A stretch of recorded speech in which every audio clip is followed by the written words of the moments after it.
This is nothing. I'm old school like Bambada, no man's hotter. The damn data, I jam proper, you man's nada.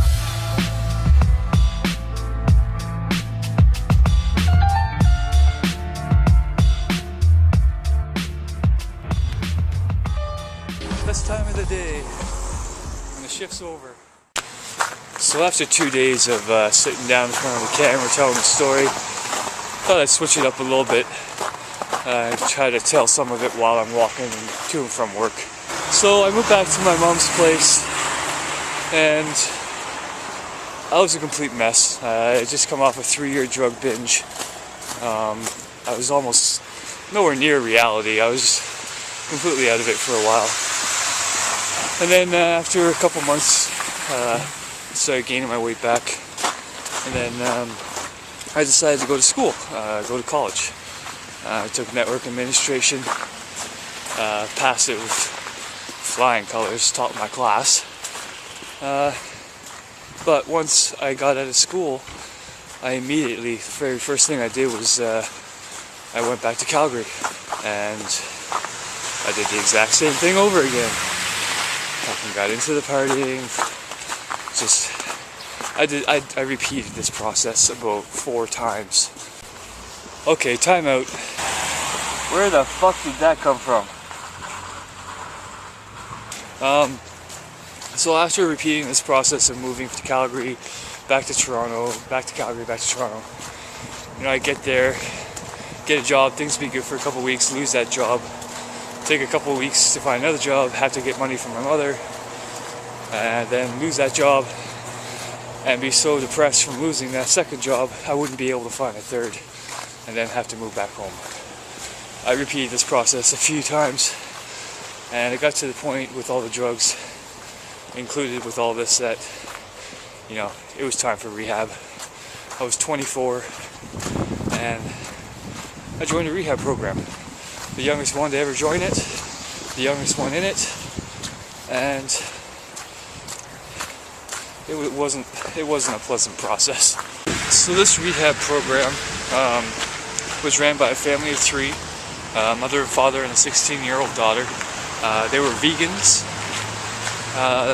It was in a big house that was about 4.5 hours northeast of Toronto, and it was in the middle of nowhere. So if you left, you literally had nowhere to go.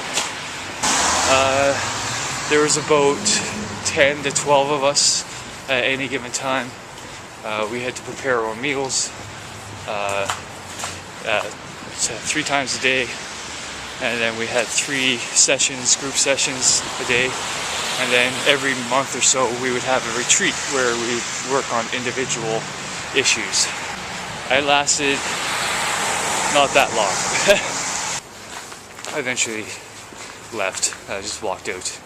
I found a payphone after about 6 hours of walking, and I called my mom, who was out of town on business. So I called my uncle, who was a police officer, and he allowed me to stay at his place for a little while to let me get back on my feet. I started a new job once I was there. That lasted a couple months until I met these girls who introduced me to cocaine. Cocaine is a hell of a drug, in the words of Rick James, and goddamn, he's right. So I'm at work now, so we'll pick up where I left off with that stupid ass drug. Oh yeah, baby.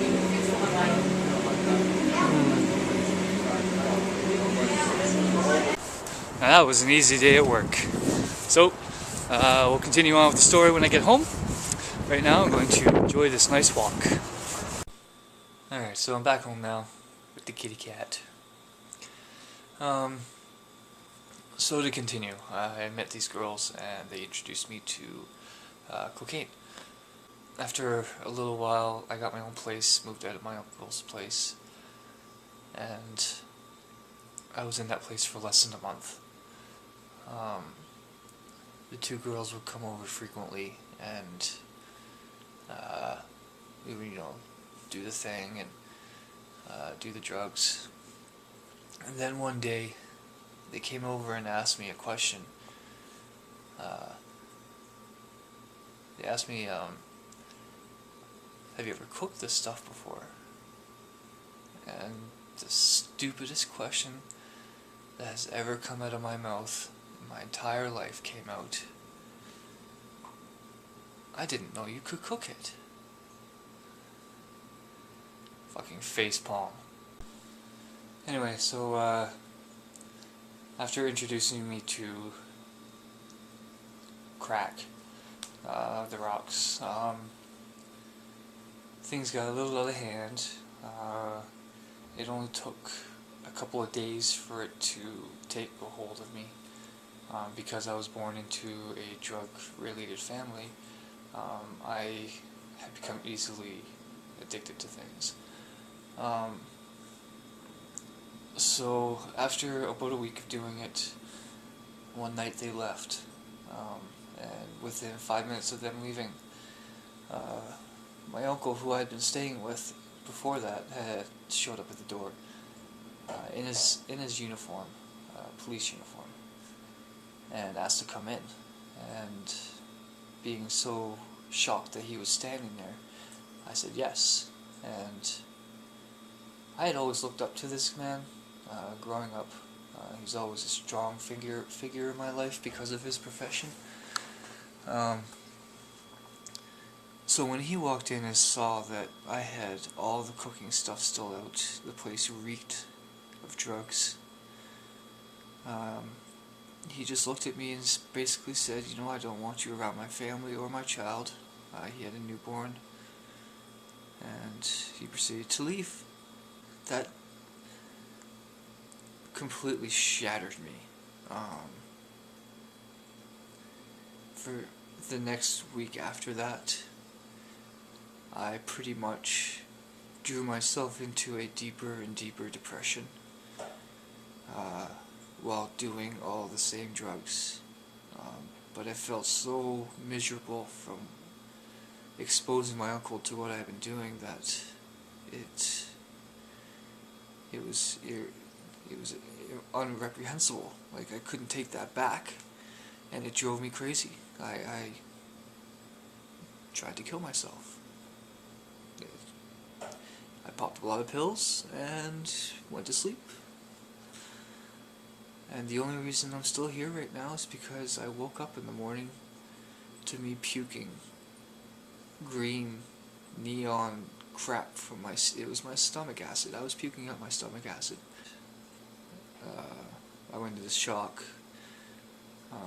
I don't remember a whole lot from it. All I remember is pretty much waking up in their hospital room with my mother and my cousin standing next to me, crying. And of course I started crying because then I had to explain to them what I had just done. Now, because I had attempted to do that, the police automatically throw you in a mental institution under 24-hour surveillance.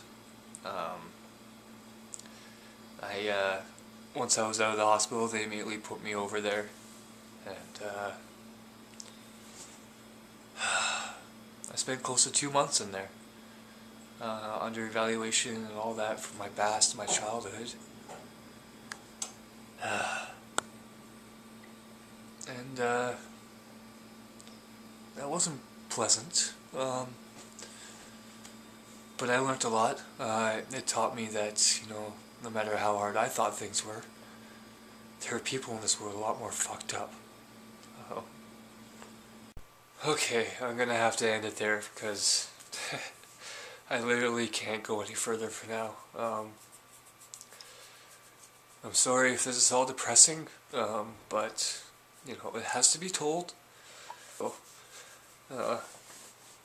I'll talk to you guys tomorrow.